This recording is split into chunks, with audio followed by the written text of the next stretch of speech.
Buenas noches tengan todos. Es cierto que en esta vida casi todo resulta desconcertante y peor aún descorazonador. Así están las cosas. Pero el corazón, como es tan terco, sigue latiendo y eso es lo que importa. Algo así tal vez explique que en medio de la peor crisis de su historia, muchos venezolanos hayan madrugado para ver Los Vengadores y que Juego de Tronos desate tanto entusiasmo en Venezuela y que sonrían cuando parece que ya no hay espacio para nada más que el llanto. Los venezolanos sonríen.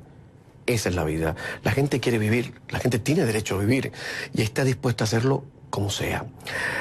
Lo que hace uno de los invitados de hoy es la mejor demostración de lo que acabo de decirles. El joven periodista venezolano Luis Carlos Díaz es un activista por los derechos digitales y humanos. Hombre de radio que se define como hijo de Internet, tejedor de redes, apasionado de la política, la tecnología y la cultura pop. Porque él, como yo, y tal vez como mi otra invitada y mis otros invitados que están en la segunda parte del programa, no se cree ese cuentecillo de que a este valle de lágrimas se viene a sufrir. Que no, que la vida es muy corta.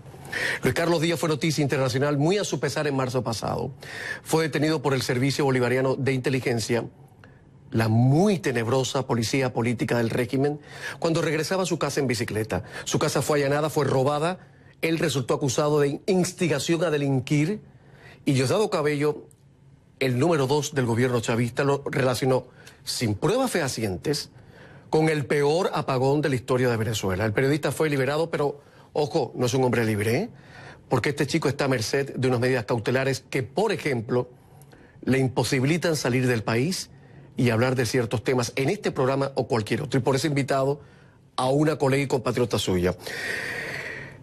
Es el silencio impuesto por los que viven del vocerío. En la segunda parte del programa, las elecciones en España. Jordi Évole, un periodista español, dice que fueron los comicios del día en que la extrema derecha movilizó a la izquierda. Pero, ¿realmente eso fue lo que ocurrió? ¿Hasta qué punto la izquierda puede respirar alivio? Y si hubiera ganado Vox, ese partido ubicado a la derecha de la derecha de la derecha más cerril y cimarrona, cuyo líder ha dicho, y oigan bien, ¿dejaremos de dar risa para dar miedo? Por Dios, ni una cosa ni la otra. Que la política no es cosa de risa, aunque en estos tiempos puedes propiciarla. Pero la política no tiene que dar miedo, jamás. Si la derecha lo entendiera, y la izquierda también. Comienza Camilo, que hablando se entiende la gente.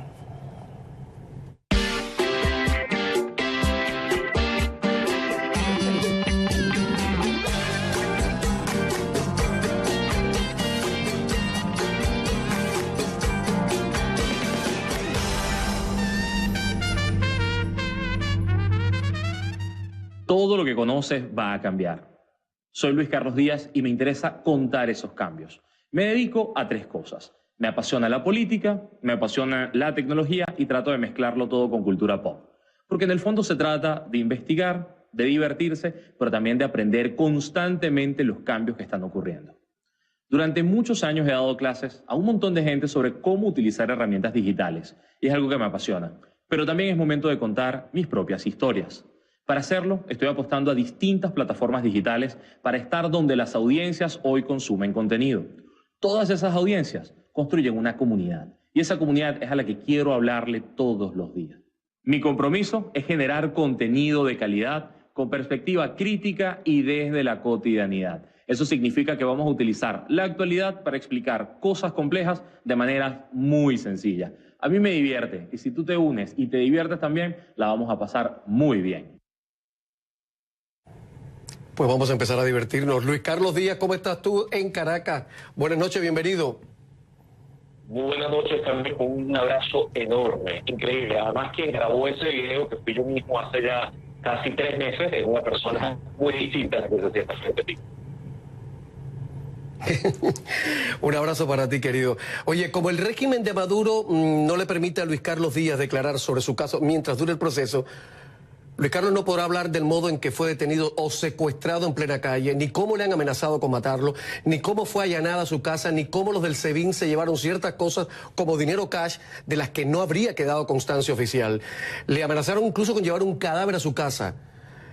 Por tanto, no hablaremos de esa madeja legal en que el gobierno tejió en torno a su persona, pero algún día lo contará. Sí, señor. Oye, Luis Carlos, en CNN Miami saludo a María Alesia Sosa, compatriota, reportera venezolana, radicada en Miami, trabaja para Univisión 23, el canal local de la compañía Univisión, la primera cadena de televisión hispana de los Estados Unidos. Ha trabajado en Antena 3 de Televisión de España, Estrella TV de Estados Unidos, BBC Radio de Londres, CNN Plus de España, la agencia de noticias Associated Press. ¿Ustedes se conocen? Sí, bueno, sí, la verdad es que además Luis Carlos era... Yo trabajé mucho en el programa, fui productora del programa de radio que luego él tomó con César Miguel Rondón. Así que es un colega en éxitos, efectivamente. Es un colega admirado y bueno, efectivamente estamos en el mismo medio. Lo que pasa es que yo hace 3 años pues decidí tomar el camino de venirme aquí a Estados Unidos. Bueno, pues Luis Carlos, ya sabes, aquí está María Alesia y pueden meter la cuchareta cuando quieran, ¿eh? Oye, la primera pregunta para ti, Luis Carlos, ¿el chavismo entiende de redes sociales?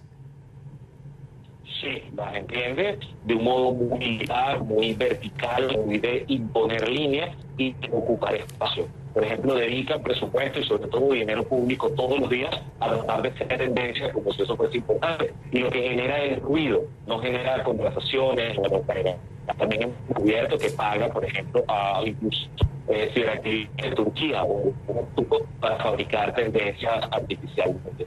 Justamente por no controlar ese espacio de Internet, por no poderlo controlar, porque está en manos de los ciudadanos, intenta intervenir. Venezuela es en este momento el país del continente con más capacidad por publicar cosas en redes sociales.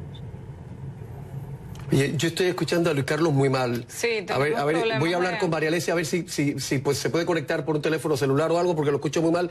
Creo entender que el gobierno paga plata para que en Turquía hayan granjas de bots que propalen información. ¿Eso es lo que estaba diciendo Luis Carlos? Bueno, Luis Carlos es el más experto en esto. Eso me dicen que es un monstruo total, él es un monstruo ¿sabe? en el tema digital, pero precisamente esa parte de no escucharlo bien y que él no tenga buen internet y que no haya buena comunicación es un problema que sufren no solo él, y en este momento estamos viendo la prueba, sino miles de venezolanos que quizás quieren ver también CNN a través del canal de YouTube y no pueden, precisamente por esos ataques del régimen y por esa intención del régimen de Nicolás Maduro de mantener a una sociedad desinformada. Y es parte también de la censura, es parte del tema de no haber libertad de prensa en un país como Venezuela. Todo eso forma parte. El gobierno de Nicolás Maduro ha intentado o ha atacado por distintos frentes el tema de la libertad de expresión. Y por supuesto que no haya internet es uno de ellos. Con las redes sociales, el bloqueo de páginas web. Sí. Eso se mantiene. Sí, se mantiene y pasa un día sí, un día no. Hay días en que sí, de repente se conectan muchas páginas. ¿Y qué pasa? ¿Qué son las páginas web en Venezuela? ¿Qué son todos estos medios de información nuevos que llegaron para sustituir a los medios tradicionales? Pues precisamente eso, una vía de información. Los mejores periodistas de los periódicos que tuvieron que cerrar o que cerraron o por falta de papel o por persecución o por censura, todos esos medios que tuvieron que cerrar, los mejores periodistas se fueron y fundaron estos medios digitales. Y esa ha sido sin duda alguna una vía increíble. Y Camilo, me permito comentar contigo un tuit que vi, creo que hoy mismo tuyo, que decía: Twitter no es periodismo. Y realmente eso es verdad, porque Twitter no es periodismo. Es verdad que lo puse por la mañana, sí. Y me pareció muy interesante porque en Venezuela Twitter se ha convertido en una ventana de oxígeno. Probablemente la única que haya, claro. Se utiliza mucho más que en cualquier otro país. Por ejemplo, yo he notado la diferencia aquí en Estados Unidos. Yo llegué aquí y yo juraba que Twitter tenía el mismo impacto y no lo tiene, que lo tenía en Venezuela. Y es porque en Venezuela la gente ha encontrado en Twitter una manera de recibir noticias, de denunciar y además se ha educado en sus fuentes confiables, en saber a quién seguir, en confiar o no en la credibilidad de un periodista u otro, y por eso es tan importante pues tener esa responsabilidad a la hora de escribir en Twitter lo que sea que escribamos como periodistas. Entonces es un poco eso lo que la gente pasa se en informa, Venezuela. denuncia y además pide la colaboración ciudadana, porque gente que se está muriendo por falta de un medicamento a través de Twitter, pues piden... es una cosa que es... A mí me recuerda el Twitter en Venezuela como las radios de mi país, de los pueblos de campo, que dicen, bueno, la familia de María Alesia ya tiene 2 nietos más, porque en las montañas la gente no se puede... Oye, María, ¿cuáles son los límites para alguien que hace periodismo desde las redes sociales en la Venezuela de hoy? Teniendo en cuenta que te bloquean, te quitan la luz, te meten preso, te inventan un caso como han hecho con Luis Carlos Díaz. ¿Cómo se puede utilizar las redes sociales sin convertirte en una presa fácil para la dictadura venezolana? Sin duda alguna, todo el que ejerce, todo el que informa a través de redes sociales en Venezuela sabe que corre un riesgo. Y fue el riesgo que corrió Luis Carlos Díaz y por el que detuvieron, secuestraron en realidad.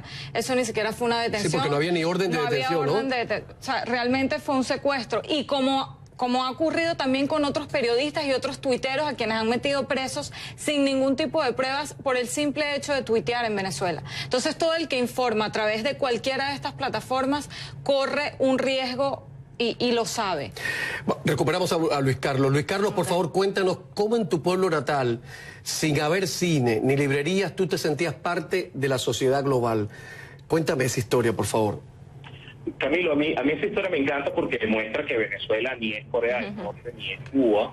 Nosotros ya en el año 94 teníamos internet y eso nos permitía conectarnos. Cuando yo llegué a estudiar periodismo, por ejemplo, tendría 15, 16 años cuando entré a la universidad, ya tenía mi propia página web, tenía mi propia audiencia, éramos parte de una conversación global. En el momento, por ejemplo, en el que Twitter nace, 2006, 2007, ya muchos venezolanos teníamos cuenta, por eso mi cuenta es @LuisCarlos, conseguí mi nombre allí. Es decir, los venezolanos hemos sido parte del avance de América Latina en materia tecnológica y justamente ahora que estamos viendo este rezago terrible en el que somos el único país de América con menos personas conectadas a Internet de los que estaban hace un año, nuestra caída es atroz. Teníamos 32 millones de teléfonos activos y ahora hay solamente 25 millones de teléfonos activos en Venezuela. Y bueno, eso nos habla de una sociedad que no desea quedar silenciada, no desea callarse y que todavía hoy usa las redes como fe de vida.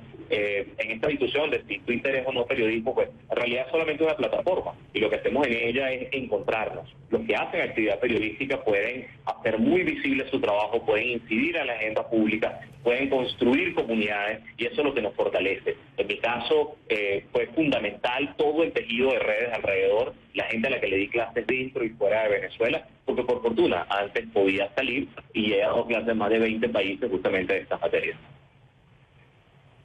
Y ese enjambre, como tú le llamas, de miles y miles de seguidores, son casi 400.000 solo en Twitter, de alguna manera, Luis Carlos, te protegen y te arropan. Una pregunta inevitable, tú eres ciudadano español, tú te podrías refugiar en España. ¿Por qué sigues en Venezuela? Puedo hacerlo en cualquier momento, no solamente porque soy español, sino porque mi familia vive allá, tendría a dónde llegar, pero mi país es en otro sentido. Estos son mis problemas, es decir, lo que ocurre en Venezuela me compete y además tengo competencias para trabajar acá y para entender lo que ocurre y cómo reconstruir este país.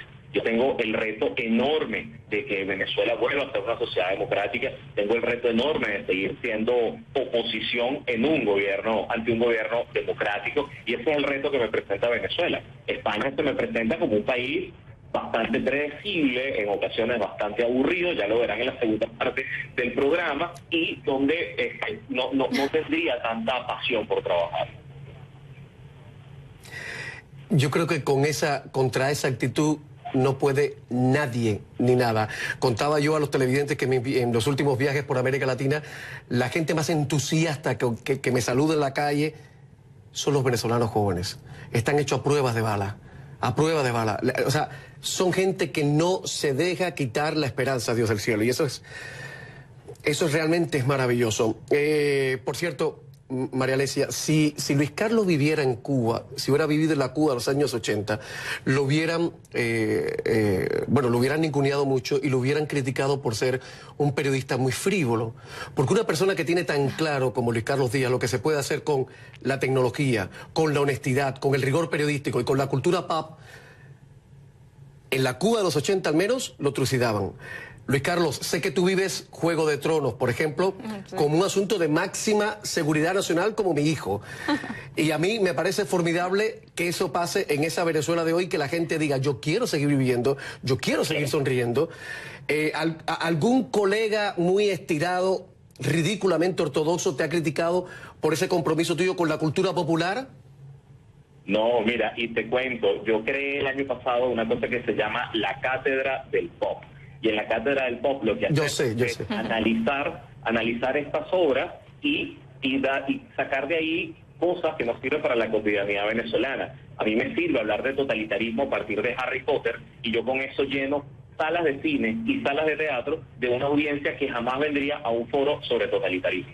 Entonces es un buen vehículo para explicarle a jóvenes y a otros públicos lo que ocurre, y además porque el consumo cultural es un acto de resistencia. Justamente el hecho de que en Venezuela se haya estrenado la película de los Avengers Endgame en el mismo día que se estrenó en el resto del continente, dice que a pesar de todo, de la compresión económica, del bloqueo que le ha impuesto el gobierno venezolano a las empresas venezolanas, porque aquí no entran películas de 20th Century Fox porque el gobierno venezolano lo ha dificultado, aún a pesar de eso, seguimos siendo parte del mundo. Y eso es no despegarnos, eso es maravilloso, que todavía hoy podamos ver Juego de Tronos.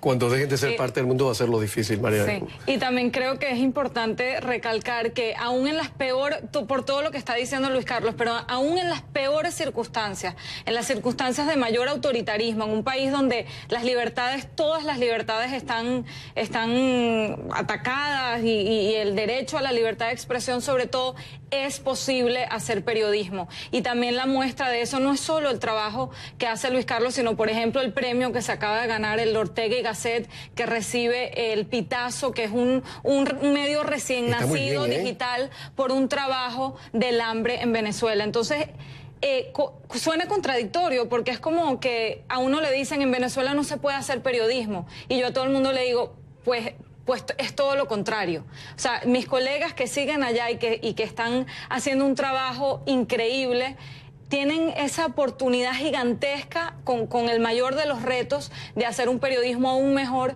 que sea capaz de cambiar vidas, de ganar premios y de ser más que nunca un servicio público. Y de cambiar las circunstancias.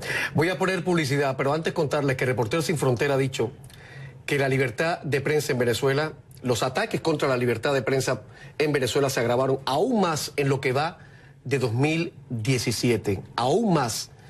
Cuando regresemos, hermanos venezolanos, los que nos pueden ver, porque Maduro decidió que ustedes no podían ver este canal, por favor tomen papel y lápiz, porque Luis Carlos y María les van a contar, les van a explicar cuáles de las aplicaciones entre Telegram, Prontomail, el WhatsApp son las más seguras para que ustedes puedan bregar en el mundillo digital sin las zarpas, sin las garras de la censura del gobierno de Nicolás Maduro. 3 minutos de publicidad. Tomando a encordar la gente. María Alesia Sosa, Luis Carlos Díaz, esta noche aquí en la noche de la gente joven de Venezuela. Luis Carlos y María, ayúdenme a molestar, a indignar, a encordiar, a sacar de quicio a los censores venezolanos. Luis Carlos, ¿cuán seguro es WhatsApp para moverse tus compatriotas en el mundillo digital? O WhatsApp o Telegram, ¿cuáles son las aplicaciones más seguras donde no pueden llegar las garras de los censores de Nicolás Maduro? Cuando te ponen una pistola enfrente para obligarte a darle las claves del teléfono celular, una aplicación segura. Yo sé. Sin embargo, sí hay que explicar que herramientas como WhatsApp hoy tienen un nivel de cifrado superior a la capacidad que tiene el Estado venezolano para intervenir estas comunicaciones. Insisto, por ahora. Ahora, esto también tiene que irse acompañado de higiene digital. Eso significa borrar las conversaciones cada semana, tener mucho control de qué tipo de datos se están almacenando en los teléfonos celulares, y una premisa que utilizo yo, no decir por llamadas telefónicas nada que uno no quisiera escuchar, por ejemplo, en Venezolana de Televisión, en el canal del Estado, porque en Venezuela se pinchan llamadas para luego transmitirlas en el canal oficial. Entonces yo recomendaría WhatsApp porque lo usa todo el mundo, pero si quieren algo más seguro, por favor pásense a Signal, una herramienta con un nivel de seguridad mayor, que tiene menos usuarios, es menos vulnerable. Entonces, entre esta combinación funciona muy bien. Signal. Como te decía Camilo, Luis Carlos pues es el experto de todas estas aplicaciones, pero también los medios, incluso algunos políticos, grupos de vecinos han hecho sus canales de Telegram, donde mandan pues sus cadenas informativas o esa manera como de mandar rápidamente la información de lo que está pasando, Telegram y WhatsApp, y la verdad es que eso es algo que no se utiliza tampoco por ejemplo, aquí en Estados Unidos no se utiliza. Aquí no se utiliza prácticamente. En Europa lo he visto más. Ojo con lo que ha dicho Luis Carlos, de lo que hablen por teléfono, porque puede salir en el canal del gobierno. Lo digo porque Diosdado Cabello, por cierto, como a los chavistas les gusta la televisión, les encanta, desde Chávez les encanta el figurar. Diosdado Cabello, el número 2 del régimen y para mí una de las personas más tenebrosas de Venezuela, suele hacer juicios sumarísimos en su programa de televisión, bueno, programa entre comillas de televisión, sin siquiera mostrar pruebas, y es lo que ha hecho con este chico, con Luis Carlos Díaz. En el caso de Luis Carlos, se animó a mostrar un video en el que el periodista explica qué hacer si llegara a producirse en Venezuela un blackout, es decir, un apagón informático. Para Diosdado Cabello, en su infinita sabiduría, en su infinita riqueza intelectual, eso fue más que suficiente para afirmar, y cito, que la derecha local y la derecha rancia gringa está buscando colapsar al país, saboteando el centro de operaciones de generación del sistema eléctrico nacional. Luis Carlos, una cosa así merece figurar en la antología universal del absurdo.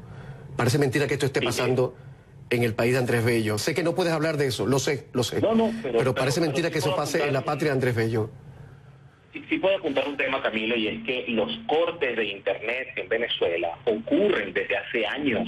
Nosotros vivimos un blackout informativo en 2013, la noche de las elecciones presidenciales, en la cual el vicepresidente de la República, Jorge Arreaza, recién sancionado por el gobierno de los Estados Unidos, él dijo en público que había ordenado bloquear todo el Internet de Venezuela la noche de las elecciones. Eso ha ocurrido a lo largo de estos meses de Juan Guaidó, cuando le bloquean Twitter, Instagram y todas estas aplicaciones. Es decir, yo estaba hablando de una posibilidad a futuro, pero que en realidad ha ocurrido en el pasado muchas veces, y por lo cual los venezolanos se han preparado, se han formado, tienen unos niveles ya de malicia mucho mayor, e insisto en el punto, no es Corea del Norte. En Venezuela todavía la gente tiene teléfonos celulares con los cuales se comunica, a través del Internet más lento que se puedan imaginar, pero todavía lo hace. Oye, María, ¿ya tú te acostumbraste a la libertad? Porque yo, por lo menos, cuando llegué a este país, durante los primeros meses hablaba de Fidel y bajaba la voz. Sí. ¿Ya tú te acostumbraste a hablar como te da la gana, que no pasa nada? Sí, la verdad es que creo que estoy acostumbrada a la libertad. Como dice Luis Carlos, no es el caso, en Venezuela no es el caso como a lo mejor el momento que tú saliste de Cuba, pero realmente mi familia está allá, sigo muy conectada con la situación, mis colegas están allá, así que también sufro como esos ataques a la prensa, esa censura y esa falta de libertad de expresión que hay en Venezuela. Entre 2013 y 2018, más de 2.000 ataques a periodistas de distintas maneras, persecuciones, desapariciones, les quitan los equipos, digamos. Se los roban. Les roban los equipos, no solo periodistas venezolanos, sino también internacionales. Entonces realmente es muy difícil acostumbrarse a la libertad, aunque uno no esté ahí, pero su corazón está allá. ¿Tu familia está allá? Mi familia está allá, por supuesto, mis colegas, toda mi vida sigue allá, así que realmente uno no se acostumbra fácil a la libertad. Oye, Luis Carlos, cuando el gobierno de Maduro canceló tu programa en Circuito Éxitos de Unión Radio, ¿te dieron alguna explicación? ¿Arguyeron alguna razón? A ver, pasó algo muy curioso. Yo era parte de un programa juvenil llamado Calma Pueblo, que fue sacado del aire. Con César Miguel Rondón ocurrió que yo estaba en México en el momento en el que sale del aire, y sale del aire justamente después de que Juan Guaidó se proclama como presidente encargado. Así que cuando yo llegué de viaje, pues ya no estábamos fuera del aire. Yo lo que estaba pensando, Camilo, era postularme para trabajar en Telesur, para ver si también lo sacan del aire, porque con esta racha es absurdo, de verdad. Oye, ¿es verdad que hay chicos que ni siquiera saben que existió un canal llamado RCTV, que el gobierno se lo cargó, que el gobierno lo desapareció? ¿De verdad? Esto fue hace 12 años, así que hay jóvenes que no saben. Claro. Pero también hay niños en Venezuela que no saben qué es una manzana, nunca la han probado. Exacto. Ay, Dios mío, tú sabes que el otro día estaba hablando con una actriz venezolana maravillosa y se acabó el programa, no sé si contar esto, fíjate. Y estábamos hablando ya en plan confidencia, yo contándole mi historia, ella contándome la mía. Y su tía abuela, una persona muy querida, le dicen, murió creo que en Maracaibo. Bueno, una señora mayor muere, todos los días mueren gente muy mayor. Lo que pasa es que la mujer murió de hambre, pesaba 30 kilos, murió de hambre. Y que un ser humano muera de hambre en uno de los países más ricos del mundo no tiene perdón de Dios. Oye, Luis Carlos, ¿cómo sigue tu mujer? Estamos todavía a puertas de hacer la segunda operación. Es la información pública que el dinero de su operación fue robado y además nadie ha respondido por eso, pero por fortuna no hemos parado de trabajar y nos preparamos para hacer este procedimiento quirúrgico aquí en Venezuela, donde todavía quedan muy buenos médicos y bueno, contamos con muchos amigos, pero sobre todo trabajo no ha faltado. O sea, fue robado cuando allanaron tu casa. Sí, y además sabían dónde estaba y para qué. No digas más nada para que no lo usen en contra. Pero hay que decir que los señores que allanaron la casa de Luis Carlos no tomaron nota de todo lo que se llevaban y se llevaron dinero cash, dinero constante y sonante.